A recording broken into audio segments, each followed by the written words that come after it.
Olá a todas e todos. Estou voltando aqui com Terra Incógnita, que dessa vez, vocês já perceberam, está um pouquinho mais frequente. E hoje eu quero falar de uma coisa bacana, que acredito que algumas ou alguns de vocês já estavam sabendo, mas eu ainda não tinha falado a respeito aqui no programa. Trata-se do meu último romance, O Torneio de Sombras. Este livro foi publicado no final de novembro para começo de dezembro pela editora Avec, de Porto Alegre, e desde então eu já fiz lançamentos em São Paulo, no Rio de Janeiro, estamos falando agora no final de janeiro, começo de fevereiro eu vou fazer em Santos, depois eu vou avisar por aqui também a galera de Santos, e pretendo fazer pequenos lançamentos pela cidade, né? Aos pouquinhos, participando de feiras literárias, de bancas de feiras de livros, né, na cidade de São Paulo. E eu quero falar hoje para vocês um pouco desse meu, né, dessa minha conquista, desse meu último livro. Eu quase falei filho agora, né? Quem me conhece sabe que eu não gosto de chamar livro de filho, eu acho bobagem, eu já tenho 2 filhos, mas eu tenho que às vezes admitir, né, dar o braço a torcer, de que livro também é uma coisa que a gente cria, que a gente gera, né? E eu fico muito feliz de poder usar a minha criatividade para construir uma narrativa como a do Torneio de Sombras. Esse livro é um dos livros que eu mais tive orgulho de escrever na vida. Isso não é pouco. É o resultado de um trabalho que já tem aí mais ou menos 3 anos. Esse livro começou a ser escrito na Itália. Em 2021 para 2022, eu, Patrícia e Larissa passamos um ano, exatamente um ano na Itália. Passamos no sul da Itália e em Roma. E nesse tempo foi muito interessante, porque uma das minhas propostas, né, que eu fiz para mim mesmo, era de escrever um romance em inglês. Na verdade, eu tinha acabado de escrever um romance em língua inglesa, continua inédito, alguns dias antes da viagem para a Itália. E desde então eu revisei o livro, eu já mandei para editoras, para agentes literários, e esse livro está inédito ainda. Mas ao chegar lá, foi muito engraçado, porque eu recebi praticamente duas propostas, 2 convites, né? Eu tive, na verdade, 3 para pensar, em diferentes etapas, né, de conclusão. E vocês todos já devem ter ouvido falar dos trabalhos todos que isso gerou. Eu acho que eu já falei aqui, pelo menos de 2 deles, no Terra Incógnita, que foram as novelas Love Will Tear Us Apart e Rio 60 Graus, que foram comissionadas para mim por 2 editoras, né?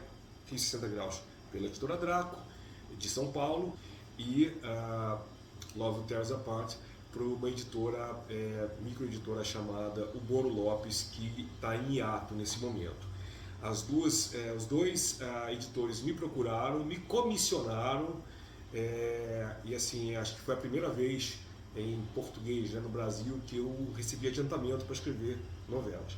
Não vou revelar quanto foi, não foi um adiantamento grande, mas foi muito simpático e profissional da parte deles me convidarem, né, e com esse adiantamento.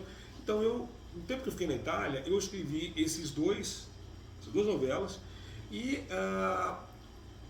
quando eu estava terminando, eu comecei a escrever uma terceira, que é justamente uma novela em inglês chamada Under Pressure. Essa novela também me foi comissionada, foi um ano muito interessante, 2021, né? Essa terceira novela foi comissionada pelo editor britânico Ian Wade, que tem a Newcomb Press, que é uma editora pequena da Grã-Bretanha, mas muito interessante, e publicou já autores de todos os tipos, de vários países, principalmente autores britânicos, mas publica desde autores mais recentes, até autores clássicos como Ian Watson, por exemplo, que é um amigo e um grande escritor britânico que fez muito sucesso nos anos 70 para 80, hoje está radicado na Espanha, continua produzindo muita coisa, inclusive pela Newcomb Press, e autores mais recentes, né, como a Juliette McKenna, o Paul de Philippe, que é americano, e alguns desses autores fizeram parte de uma caixinha, que é a caixinha, o quarteto steampunk. Por que isso? praticamente todos os anos, até há pouco tempo atrás, o Ian Waitz publicava quartetos de novelas. O que é isso? Ele chegava, convidava pessoas e dizia, olha, eu quero novelas numa temática X. E essas novelas eram publicadas individualmente ou uma caixa, com arte, né, do mesmo artista, geralmente complementares, né, e é uma coisa muito, muito bonita. A última caixa que ele fez até agora foi a Steampunk. E aí, ele, na verdade, ele estava faltando um autor, ele fez um comentário a respeito no Facebook, e eu entrei em contato com ele, que eu já conhecia pessoalmente, inclusive, de feiras nos Estados Unidos, na Inglaterra, e aí perguntei, pô, tá precisando de um autor aí, Steampunk? Ele falou, você toparia escrever uma novela? Aí eu falei, sim, toparia, gostaria muito de escrever em inglês, já tenho coisas escritas em inglês, você sabe, contos e romance inédito, mas uma novela assim para publicar não escrevi ainda. Ele falou, olha, é simples, não tem mistério, tem que ser steampunk, ponto. Eu não vou te exigir nada que não seja num cenário mais vitoriano, né, britânico, que é o cenário do steampunk tradicional. Eu falei, perfeito. E aí, levei meses, né, eu fui terminar acho que no final de 2021, né, e foi muito legal, porque essa novela na verdade foi 2022, desculpa, eu terminei no começo de 2022. E gerou esse livro aqui, né, que eu vou mostrar para vocês, sem mais delongas, que é o Under Pressure. Essa capa linda foi feita pelo artista Justin Tan, e eu não tenho as outras aqui, eu tenho as outras em e-book, né? As outras 3 capas dos outros artistas, elas fazem uma obra só, né? E é muito lindo. O Justin Tan fez um trabalho maravilhoso, e quem puder comprar a caixa com os 4 hardcovers, porque tem hardcover, né? Também tem a brochura, mas quem quiser comprar o hardcover vai ter isso, vai ter essa caixinha linda. E é uma história, poxa, foi muito legal, eu tive muito prazer em escrever essa história. E do que trata a minha história steampunk especificamente? Eu escrevi usando um argumento que eu já tinha usado para um conto numa revista, na Lightspeed Magazine, em 2016, e também para o Love Will Tear Us Apart, que é a história dos oneironautas. Os oneironautas são uma criação minha, de uma fraternidade, né, uma organização de viajantes do tempo, mas que não usam recurso de máquinas no tempo, eles usam um recurso de viagem pela consciência. A consciência se projeta em outros corpos, que seriam as contrapartes, que eu menciono no livro, sem entrar em detalhes, que seria como se fosse o conceito espírita ou budista de reencarnação. Mas eu não entro na questão religiosa, não é um livro espiritual, não é um livro religioso, é um livro de ficção científica. Essa história é ficcional. E eu brinco, né, muito com as aventuras de uma geóloga, que esta mulher que está muito bem retratada na capa, pelo Marco Schmidt, que é o artista da capa, chamada January Purcell. January Purcell é uma oneironauta, ela vai meio que ter o batismo de fogo dela nesse livro, onde ela vai, entre outras pessoas, ela vai conviver com o explorador britânico Sir Richard Francis Burton, que foi aquele grande explorador do século XIX, do Império Britânico, que sabia 29 idiomas, foi o primeiro branco disfarçado, claro, a entrar em Meca, quando Meca era proibida para qualquer pessoa que não fosse muçulmano, e junto com John Henning Speke, procurou a nascente do Nilo. Hoje se sabe que não foi o Burton que achou a nascente do Nilo, mas ele esteve perto junto com o Speke ali, né, descobriu o Lago Tanganica, né, descobriu para o Império Britânico, claro, mas foi um explorador que inclusive, vários fatos interessantes aí, eu não coloquei tudo no livro, claro, mas quem quiser pesquisar vai descobrir que ele foi cônsul no Brasil e teve até em Minas Gerais, ele teve na cidade dos meus padrinhos, que é Itabirito, que é o interior de Minas, que a cidade acho que não era mais que um vilarejo, ele teve lá, teve no morro do Itabirito, né, o pico do Itabirito ali, e enfim, foi uma pessoa muito interessante, e eu coloco ele como parte da história, mas ele não é o personagem principal. O personagem principal é January Purcell. E January Purcell é uma figura interessantíssima que eu adorei criar. Ela vai se envolver numa aventura, e aqui essa capa é interessante, porque essa capa é uma capa que também é o wraparound, né? Ela vai virar e continua aqui. E esta figura aqui, eu não sei se vocês vão entender, quem já conhece a história aqui no livro sabe. Quem gosta de David Bowie vai ver que isso aqui é uma homenagem, né, ao LP Low, né, da trilogia de Berlim, que ele fez na década de 70. E esse personagem aqui é o Dr. David Robert Jones, que é o nome de David Bowie. Mas esse cara é David Bowie mesmo ou não? O que ele está fazendo no século XIX? Então vocês vão ter que ler o livro para descobrir. E vão descobrir também muitas coisas que já estão aqui na quarta capa e tudo mais, né? E vocês vão ver aqui um vulcão, né? Olha, veículos que parecem o quê? Tripods marcianos. Ah, então, este universo de January Purcell é o mesmo universo onde várias histórias que nós achamos ficção na nossa realidade aconteceram de maneira um pouco diferente na realidade dela, entre os quais os eventos de A Guerra dos Mundos e Viagem ao Centro da Terra. Não são os únicos, mas não vou falar mais, tem mais coisas que vocês descobrirem aí. É um livro que eu faço uma homenagem também a dois autores que me agradam muito, eles estão aqui na abertura, né, na dedicatória, né, que são Michael Moorcock e Alan Moore.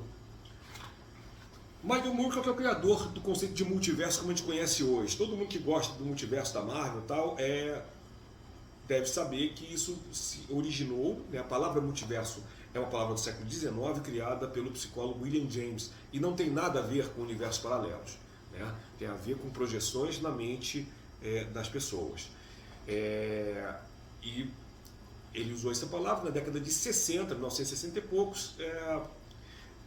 Michael Moorcock, que era editor da revista britânica New Worlds, já um escritor começando, né, os primeiros passos da ficção científica, ele começa a criar histórias com o Campeão Eterno, que aí, esses sim, são várias encarnações em universos paralelos. Então você tem Elric de Meuniboné, por exemplo, que a maioria de vocês vai conhecer, né? Você tem Hawkmoon, você tem Corun, você tem outros personagens no fim dos tempos, já no fim da humanidade, no futuro muito distante, né? E ele tem Jerry Cornelius também, que é o detetive metatemporal, né? Então você tem vários personagens aí que são meio que, né, encarnações ou projeções em outras épocas uns dos outros. Eu fiz uma homenagem a January Purcell, na verdade ele ia se chamar January Cornell, porque exatamente seria uma homenagem explícita a Jerry Cornelius, mas a conselho do próprio editor eu mudei isso, né, porque embora eu assuma isso, eu decidi não fazer disso algo que poderia ser encarado como uma provocação pelo próprio Moorcock, que eu soube, ele ele acha bacana homenagens, mas ele não curte muito homenagens muito explícitas assim. Então, se o Sr. Moorcock estiver ouvindo isso por alguém que saiba português, eu já peço desculpas de antemão, mas eu não tive como não fazer essa homenagem. Gosto demais das histórias do Campeão Eterno e não tem nada a ver com isso, são apenas referências, né? Os oneironautas são outra questão, são outra coisa, e eu faço tanto referência às obras do Moorcock como as de outro cara que é o Alan Moore, que eu citei agora. O Moore tem a Liga Extraordinária, claro. Eu traduzi uma edição da Liga Extraordinária, o primeiro volume, para Panini e Mitos, anos atrás. Traduzi também os extras de Watchmen também, para Panini. E sou muito, mas muito fã do Moore. E adoro esse conceito que ele faz em várias histórias, como a Liga Extraordinária, como em Tom Strong também, de pegar referências de vários quadrinhos e livros, personagens históricos que existiram na mesma época e colocar tudo na mesma faixa de frequência. Então isso me agrada profundamente. Eu procurei fazer uma coisa parecida com o Torneio de Sombras, né, onde a January Purcell se envolve numa trama que vai levá-la ao centro da Terra com o Dr. Jones, que é essa contraparte, né, de David Bowie do século XIX, e vai se envolver com muitas outras pessoas, né, fictícias ou não, que vão, né, se juntar a ela nessa história envolvente que é o Torneio de Sombras. Quem quiser também saber exatamente o que é o Torneio de Sombras, por que essa expressão, por que não é Under Pressure? O próprio Arthur Beck, o editor da VEC, falou para mim que eu podia usar o título em inglês para refazer, né? Falei, não abri falei do Torneio de Sombras e de Under Pressure e fiz uma janela aí, né? O que acontece é que quando o livro foi publicado lá fora, o Under Pressure, um ano depois, em 2022 ele foi publicado, em 2023 ele ganhou um prêmio lá fora da revista Solar Punk Magazine, chamado Utopia Award. Foi muito legal, porque esse prêmio, inclusive, eu desbanquei a Becky Chambers, que estava concorrendo com a continuação de Salmo para o Robô Peregrino. E ao fechar esse livro, eu já estava com uma história engatilhada para mandar para o Arthur, uma outra história steampunk que eu tinha, dar um spoiler que eu já falei em outros lugares aqui, é uma história de Sherlock Holmes, que na verdade é a ampliação de um conto que eu escrevi para a editora Draco anos atrás, né? E já esse conto, esse romance já está pela metade, já fiz a metade do livro. E aí, quando ganhou o prêmio do Utopia Awards, eu virei pro Arthur e perguntei: escuta, você não gostaria também desse livro? Porque eu tinha vontade de traduzi-lo. Aí ele falou: não, pô, claro, mas olha só, você tá falando de uma novela, né? Eu queria maior que isso, eu queria um romance. A novela tinha 23 mil palavras, se não me engano. Ele falou: cara, um romance pelo menos 40 mil palavras. Você me entrega? Ele falou: tá bom, ótimo. Aí fiz um romance de 44 mil palavras e mandei para ele. Traduzi para português, claro, reescrevi a história, ampliei várias passagens, mandei para ele. E aí, passados uns 2 meses, ele me devolve com uma análise do leitor crítico, que é o Nitro Rocha, que é um tremendo leitor crítico, eu recomendo, viu? Ele fez observações que eu achei preciosíssimas e que me deram mais insights para reescrever de novo a história. Porque o final da análise dele foi a seguinte: Fábio, essa história tá legal, estou gostando muito, mas tem coisas aqui que você não termina de explicar direito. Será que você não consegue expandir um pouco mais? Aí eu perguntei pro Arthur, né? Arthur, será que dá para expandir? Ele falou: claro, cara. Eu falei 40 palavras, que 40 é o mínimo. Você pode até 60 mil palavras. Ah, beleza. Aí deu 61 mil palavras cravado. Consegui escrever um romance novo, acrescentei mais pelo menos uma personagem nova que mudou muito a trama para melhor. Quem for ler a novela vai ver que o começo e o final são quase iguais, são quase idênticos, mas no meio muda muita coisa. E a introdução, o acréscimo desta personagem, cujo nome eu não vou falar aqui, da história, ela expandiu os horizontes da narrativa e explicou mais coisas para os leitores. Uma coisa que eles tinham comentado comigo, e eu concordo, é que a minha narrativa, ela dava uns saltos e não explicava tudo. Não é que eu tenho que explicar tudo didaticamente, mas é importante, quando eu vou falar de um método de viagem no tempo, que vocês fiquem mais à vontade e entendam minimamente o que eu quero dizer com isso, né? Para não ficar uma coisa muito saltada também. E aí eu fiz.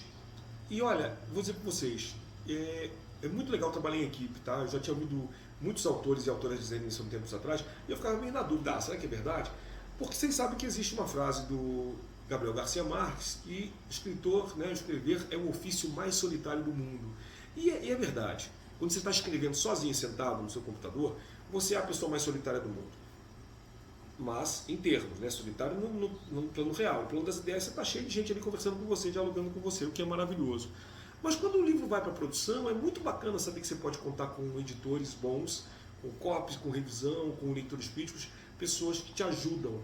Então, isso aí eu recomendo, mesmo para quem vai publicar independentemente, que possa fazer uso também desses profissionais para ajudar no trabalho, porque é fundamental. Eu estou muito feliz de publicar pela AVEC com o Arthur, então um salve para o Arthur, um salve para todo mundo aí, do pessoal da leitura crítica aí, do copy, da revisão, né? Camila Villalba também, que fez uma grande revisão do meu livro também, quero agradecer muito a ela. E dizer a vocês que o livro está à venda no site da AVEC, eu vou botar aqui embaixo, e também na Amazon, né? Tem para quem quer ler no digital, tem Kindle e Kindle Unlimited, inclusive. Eu só vou pedir uma coisa a vocês: ao lerem, por favor, façam um comentário, deixem a sua avaliação no site para ver se, né, dá um up nas vendas do livro, que, né, eu mereço, né? E outra coisa interessante também, esta aventura tem começo, meio e fim, mas não para por aí. Eu já estou escrevendo a segunda parte, que se chama Os Agentes do Caos. Já está anunciado oficialmente pela AVEC e vai sair até o final deste ano. Então, aguardem Os Agentes do Caos e comprem o Torneio de Sombras. Obrigado mais uma vez pela presença de vocês e até o próximo programa.